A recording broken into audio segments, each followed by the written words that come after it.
Welcome to Salt and Pepper Podcast presented by New York Strip Steak. Everybody knows some of the best food in the world is in New York City. We have one of our very own out there as a Salt and Pepper sponsored event, getting some good food, good coffee, and most importantly, good content. Reggie, I'm going to turn it over to you for the Big Apple. We know New York is one of Boston's biggest rivals. I want to know how the vibe is in the Big Apple as Boston brings back the series 1-1 to the Northeast. Well, I know for a fact New Yorkers absolutely hate Boston, but I don't think the vibe around the city is pertaining to basketball right now. It's all about the Rangers in the NHL playoffs. Big game tonight, underdogs against the Tampa Bay Lightning. So it's going to be a fun time tonight out in New York because of the Rangers game. Rangers money line plus 150, by the way. And that concludes our hockey talk for. I'm wearing a hockey jersey, but I don't know anything about hockey. We'll take the Rangers today. And then because New York might be down bad. We'll see if they Rangers blow this double whammy. If Boston comes back and wins, it's 1-1. Jersey Jones, who you thinking in the pivotal game 3? I think game 3. Who wins game 3? Do they win the series? So I'm a little fried right now. So are we talking about hockey or are we talking about basketball? Wait. Hold on. Before we get to game 3, we need to talk about our player props for game 1 because Victorious Lou is now 0-2 with his player props. The latest casualty being Marcus Smart assist. He went over, the under hit. Peyton Pritchard benched Marcus Smart's ass in the fourth quarter. Abysmal performance. But just want to point that out that Victorious Lou is 0-2. Only one on the pod. Just saying. Lewis, what the No, heck, I have to get my butthole like shaved or something. Someone wants to do that in the audience. That's only if you go 0-3. That's some good content right there. You said it, not us. Again. Yeah, Steph Curry sucking on that cock. Tune in for our live stream of that as well. Well, we are due for Thursday. I'm confident. I know who I'm getting already locked in. It's not even Marcus Smart he might be the 5th best point guard on his team. Derek White's better. Pritchard's better. The hell's going on? I told you, dude. Smart is terrible. You also said Al Horford was terrible. And then he took him on the open 5 minutes later. He's just riding his wave. 4th highest odds to win Finals MVP, Al Horford. If that happens, I do a naked lap around the house. Film, of course. On camera, yeah. Mm-hmm. On camera for everybody to see. I got you. He's not winning MVP though. Not a chance. But we're gonna go back to. I'm gonna kick it over to Mr. Newman, old man, new man. What do you think so far? Because I don't think it's clear and obvious who has looked better so far in these first 2 games. The Celtics showed some grit in the first game, but pretty much kind of got outplayed. And then game 2 was just a complete barn, beat the brakes off them, at least in the second half. Is this more concern? Do you feel okay about your Warriors, after game 2, or is there any concern after game 1 with Draymond's antics? You worried about him? Clay? No. What's he doing? Are you concerned? 1 to 10. My concern level is probably at a 4 right now. I'm not concerned at all. I think it is a little confusing right now though, because they did kind of get worked the first game, and then the second game is kind of a blowout. I feel like the second game, I only saw the highlights, but it's pretty cut and dry. Like the Celtics secondary players did not step up whatsoever, besides Derek White. He played pretty well. But I feel like the overall depth of the Warriors is why they won that game too. Shout out Jordan Poole too. Rajat, before you say it, he definitely had a better game than Clay. Along with points too. So did you notice at the end of game 2 when it was already a blowout, Clay was in the game, jacking up shots, trying to get his confidence up, but he's not making shit against the bench players of the Celtics. He still sucks ass. He was the Bro, only but as a starter. shooter, you're not just gonna stop shooting. Like, you know what I'm saying? Yeah. Like, Shoot I when take you're not shooting, get Clay. hot. I would take that from Clay any day. Just shoot throughout the game. It doesn't matter if you make them. I mean, it does if you make them, but like as an individual player, you can't just not shoot the ball. I guess my point is That's that just two player. Steve Kerr knows that Clay is ass, and that is why he left him in the game to get his confidence up. But it didn't even work because he couldn't make shit. Man. Reggie's on the hate train of Clay. Yeah, he doesn't like Plato. Clay. Wait, He's You the know, it conductor. should be interesting. What's that, Lewis? Oh, sorry. He's been conducting the Clay train right into the freaking wall for all these playoffs. I think we got a Yeah, headband it should be problem. I interesting think it's because too tight on his head. You can't see. I think it's cutting off the blood flow. It's too tight. He's getting lightheaded out there, man. I think it's kind of a hard conversation because Clay at this point, like obviously he's built his brand, he's got a strong brand, he's a catch shooter or a spot shooter or whatever. Like he has the potential to make all these shots. He's not making them like he was prior to his injury. And obviously Jordan Poole is in the mix as well, consistently scoring more points. I'd say like he's a more consistent player game over game. But when Clay's on, he's lights out.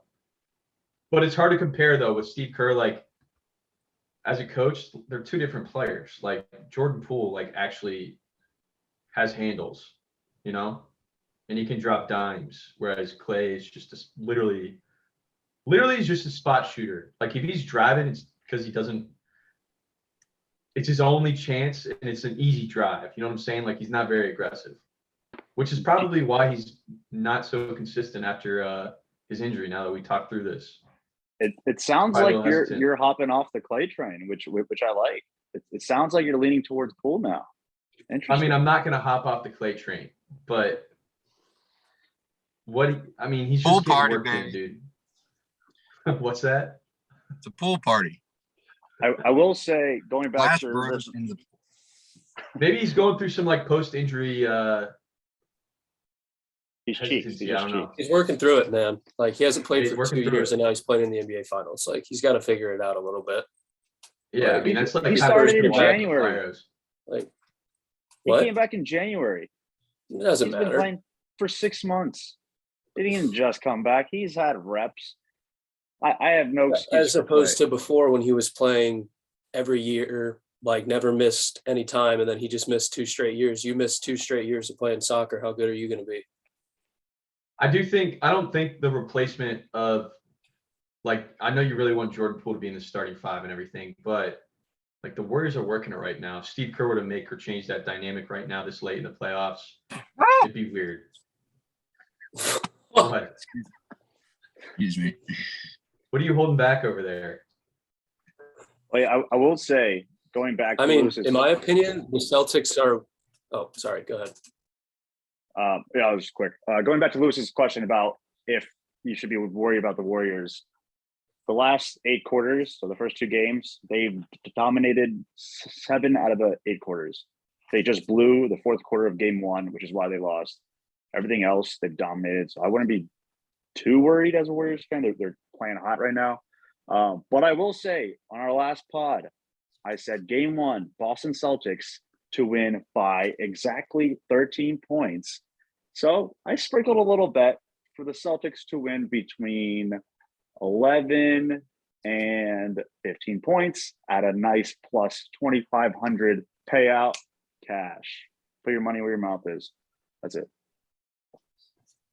I was just going to go back and say, I think the Celtics are actually in a lot better position right now than the Warriors because, one, I think game 1 is like your typical Boston Celtics win. They hang around all night, and then that 4th quarter comes, and then they get the stops they need, and they kind of take over the game. I think game 2 kind of went to plan as well. I mean, the plan probably always was for Boston to get 1 out of the 2 and then just head on home. So I think going into game 3, this is a big game for both teams because the Warriors are going to want to split at least So if the Celtics can win this game, then game 4 becomes all the more valuable. I agree. I think the Warriors are going to win game 3, to be honest. And then the Celtics will win game 4. Celtics role players have to step up. A lot of the guys that stepped up in game 1 that helped them win the game, they were nowhere to be found in game 2. Horford, Smart, and who else was ass? Robert Williams, all ass in game 2. Yeah, he didn't play well. Honestly, they were in it. I mean, it was a close game in the first half because Jaylen Brown and Tatum, who really hasn't even played that well this series at all, they both, I think Jaylen Brown, he was going off in the first quarter and then scored, 13 in the first quarter and finished with 17. Tatum, scored 4 points in the second half. They just got to be consistent. And they've not lost they've won every single game coming off a loss, I believe, which is big. But they've just been very inconsistent. And I think the Garden will be rocking, but I feel like sometimes it intimidates the Celtics. I don't get it. I thought the same thing when they played the Heat in game 6. I thought that was an easy closeout win back at the Garden. It's electric. And then the Heat beat them. So I don't know how to feel about the Celtics. I have a stat for game 2. Jason Tatum posted the worst plus minus in NBA Finals history. What was it? I don't know the actual number. I just saw the fact that he had the lowest plus minus ever. That's crazy because he had 6 threes in the first half. Yeah. Do you know who the second the third quarter, did they score over 10 points? They were, typical Warriors third quarter. We know this is going to happen. How's this not a hammer bet every fucking game? That's easy.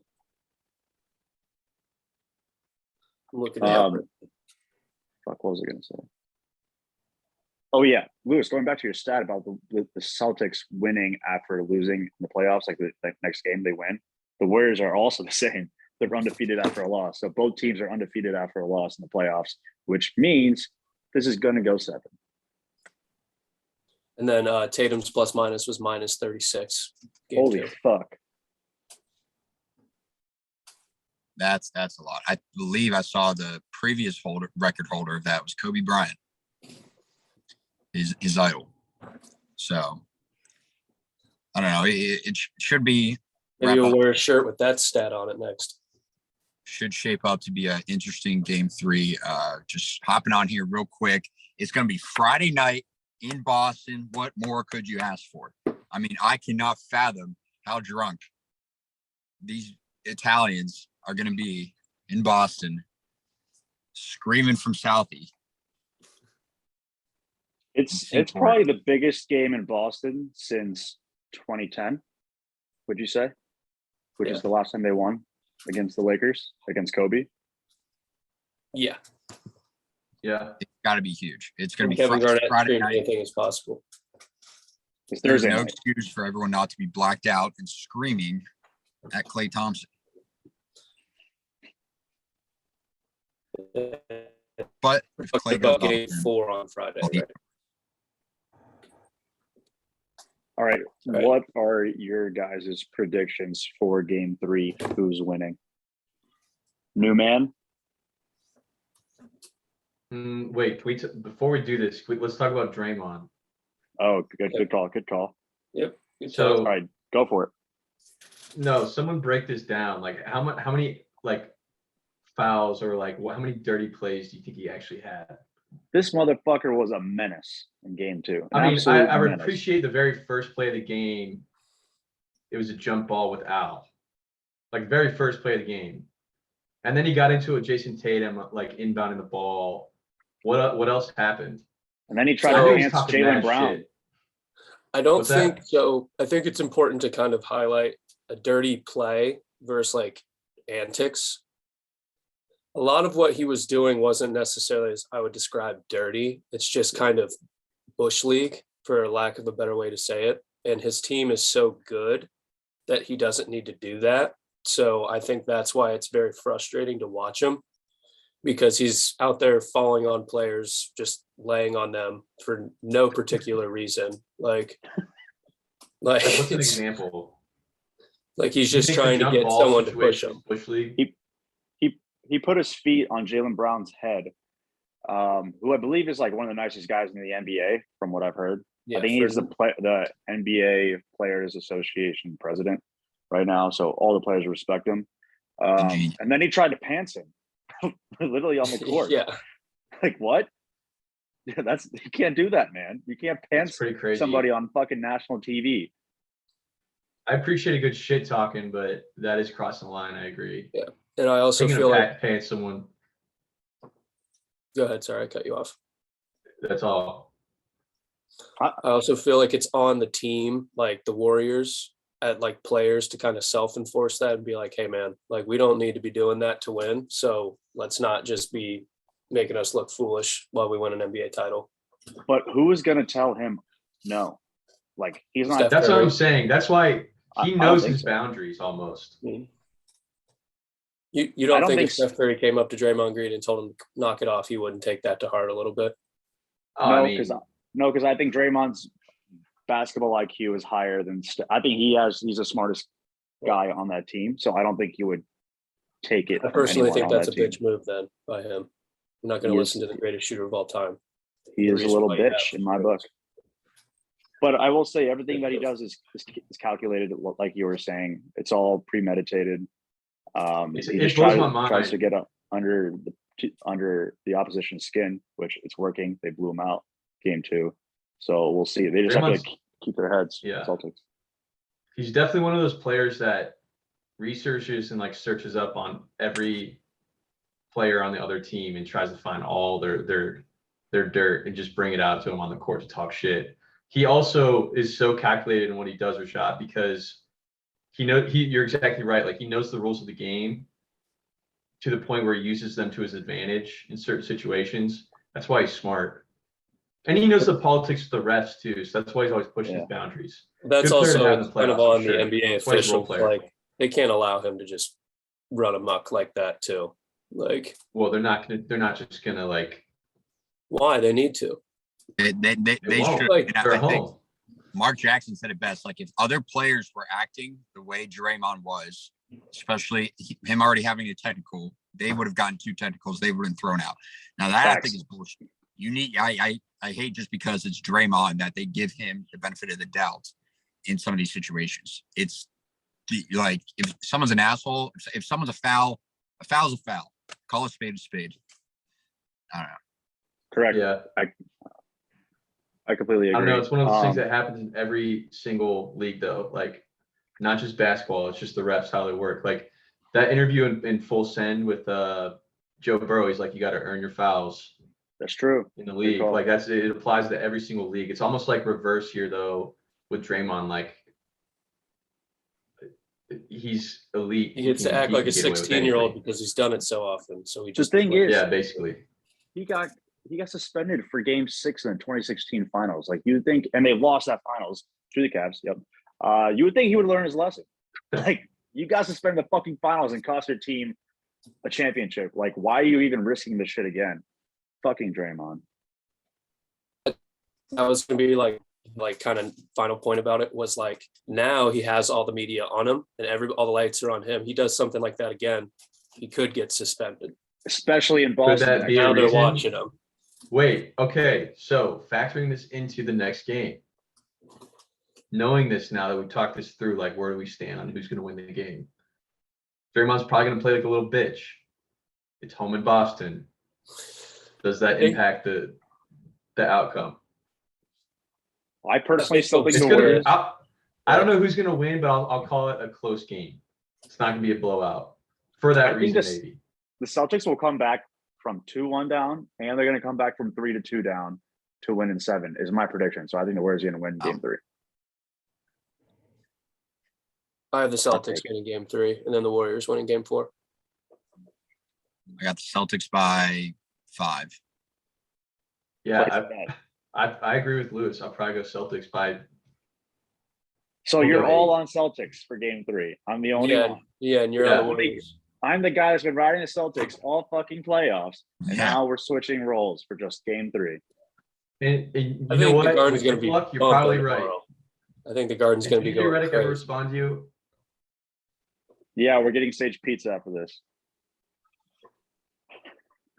So frustrating. I'm kidding, you idiot. We would not be on a Play it off podcast to the pod. JJ Redick. Yeah, speaking of which, now welcome in. JJ. From the Yeah. old man into 3. Here it comes. Tommy Alter. Yeah. Yeah, we're working on getting JJ on the pod. It's in the works. That's why Reginald is out in New York City. We kind of pulled some funds together, some surplus in the budget, move some numbers around, if you will, to get him out there. Expensed, of course. Put him at the nicest hotel. Great content to come from Reggie and for the brand.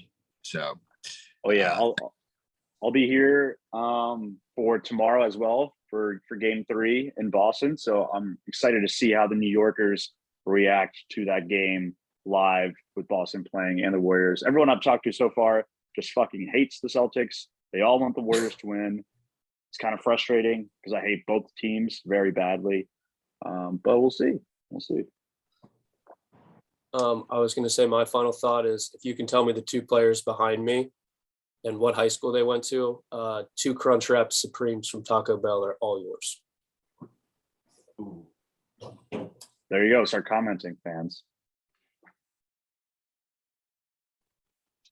All right. Also, so I got wait. Celtic. Go ahead. I want to get knowing what's happened the first 2 games. I want to get everyone's predictions on who's winning the series and how many games now. Updated predictions. Anthony, Victorious. go first. Yeah, I mean, if the Celtics win tomorrow, I'm going Warriors in 7 now. I'm not Warriors in 6 anymore. Okay. Warriors in 7. I have Celtics in 7. Celtics in 7. So we have not changed our predictions. Well, Newman went back 1 game. That's true. Yeah. Well, we'll see. Definitely we'll cook up some crazy bet if we eventually get to 7 games. I think we all want a good game, which I think is going to be coming from Boston in game 3 and game 4. So thank you all for checking in on this Tuesday afternoon. We're going to get after it, bring you some more content from New York City, from the Big Apple. As always, stay hard. Peace. Peace.